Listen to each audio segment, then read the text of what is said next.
तर उद्धव यांनी व्यक्त केलेला विश्वास आणि फडणवीसांनी त्या संदर्भात दिलेलं उत्तर आपण पाहूयात।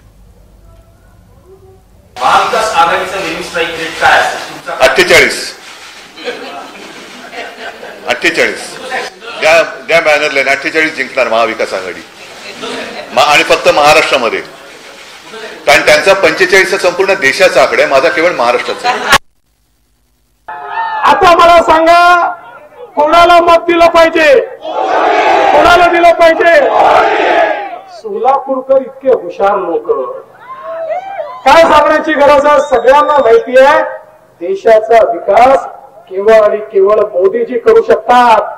या ठिकाणी ही निवडणूक मोदीजींना देशाचं तिसऱ्यांदा प्रधानमंत्री करण्याची निवडणूक आहे आणि त्याकरता आपण सगळे एकत्रित आहोत।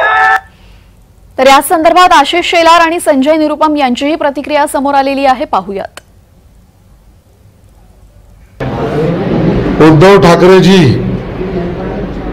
हा तुम्ही मर्दांचा पक्ष चालवत असाल, मर्द आणि मर्दांचं नेतृत्व करत असाल, तर तुम्हाला माझं जाहीर आव्हान आहे, भारतीय जनता पार्टी देशात 45च्या वर गेली तर उद्धव ठाकरेजी तुम्ही राजकारण सोडाल। ज्याप्रमाणे एक सिरफुटवल चालू आहे शिवसेना, काँग्रेस आणि एनसीपी मध्ये, तो एक गवाही